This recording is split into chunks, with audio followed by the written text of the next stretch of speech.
আসসালামু আলাইকুম everyone, welcome back to my channel. নতুন আরও একটি এপিসোড নিয়ে হাজির হয়ে গেলাম। আজকের পর্বে থাকছে খুবই সহজভাবে তৈরি পারফেক্ট টকঝাল মিষ্টি বড়ইয়ের আচার। আশা করছি ভিডিওটি সবার কাছে খুবই ভালো লাগবে। তো চলুন তাহলে মূল রেসিপিতে চলে যাই। বড়ইয়ের আচার তৈরি করার জন্য প্রথমে আমি একটা মশলা তৈরি করে নিচ্ছি। চুলায় একটা প্যান বসিয়ে এর মধ্যে 5-6টা শুকনো মরিচ দিয়ে এটাকে একটু টেলে নিচ্ছি। ঝালের পরিমাণটা আপনাদের পছন্দ অনুযায়ী দিবেন। তারপরে এর মধ্যে দিয়ে দিয়েছি 1 চা চামচ পাঁচফোড়ন। এখন পাঁচফোড়ন আর শুকনো মরিচ দুটো একসাথে টেলে নিচ্ছি। পাঁচফোড়ন যখন কিছু ফুটতে শুরু করেছে এ পর্যায়ে চুলাটা অফ করে দিয়েছি। দিয়ে প্যানের মধ্যে রেখে কিছুক্ষণ নেড়েচেড়ে ঠান্ডা করে নিব। এতে পাঁচফোড়ন এবং শুকনো মরিচ দুটোই ভালোভাবে মুচমুচে হয়ে যাবে। তারপর শুকনো মরিচগুলো ক্রাশ করে নেব আর পাঁচফোড়ন গুঁড়ো করে নেব। এদিকে আমি কিছু বড়ই ভালোভাবে ধুয়ে পরিষ্কার করে এটাকে অনেকটা সময়ের জন্য পানিতে ভিজিয়ে রেখেছিলাম। এই বড়ইগুলো দিয়ে আজকে বড়ইয়ের আচার তৈরি করে দেখাবো। তো এদিকে চুলায় আবারও সেম প্যান বসিয়ে দিয়েছি। এবার এই প্যানের মধ্যে সবগুলো বড়ই দিয়ে দিয়েছি।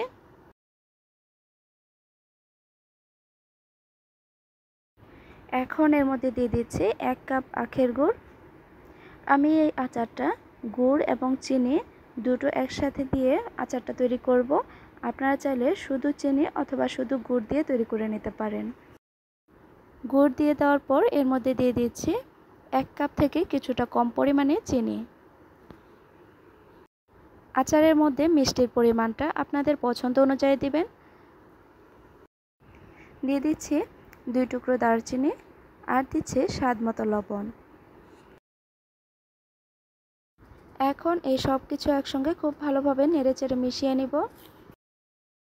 আর এই আচারের মধ্যে আমি এক্সট্রা কোনো পানি ব্যবহার করব না, যেহেতু শুকনো বড়ইগুলো আমি অনেকটা সময় ধরে পানিতে ভিজিয়ে রেখেছিলাম, তাই এই বড়ইয়ের ভিতরে প্রচুর পানি ঢুকেছে। আর চিনি আর গুড় দেওয়ার পর এটা অনেকটাই পানি ছেড়েছে। ঢাকনা দিয়ে আমি বেশ কিছুক্ষণ এটাকে জাল করে নেওয়ার পর ঢাকনাটা উঠিয়ে এটাকে আবারও নেড়েচেড়ে মিশিয়ে নিচ্ছি আর হাতার সাহায্যে কিছুটা ভেঙে ভেঙে দিচ্ছি। চুলার আঁচটা মিডিয়াম টু লো হিটে রেখে আচারটা বানিয়ে নিতে হবে। কোনো অবস্থাতেই চুলার আঁচটা বাড়ানো যাবে না, যেহেতু এখানে পানি ব্যবহার করা হয়নি। বড়ইগুলো হাতার সাহায্যে কিছুটা ভেঙে ভেঙে নেওয়ার পর এখন এর মধ্যে দিয়ে দিচ্ছি আমি আগে থেকে যে মরিচগুলো ভেজে ক্রাশ করে রেখেছিলাম সেই ক্রাশ করা মরিচগুলো দিয়ে দিয়েছি আর দিয়ে দিচ্ছি পাঁচফোড়ন গুঁড়ো।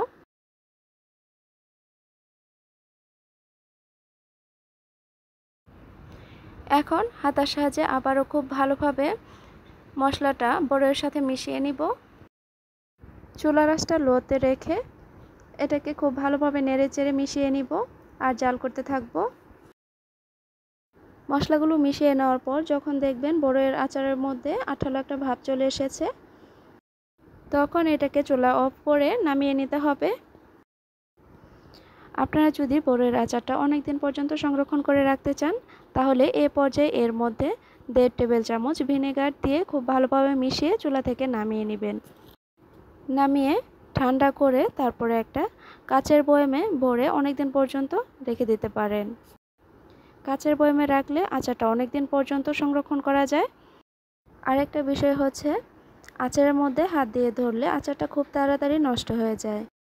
এদিকে কথা বলতে বলতে আচারটা সম্পূর্ণ রেডি হয়ে গিয়েছে।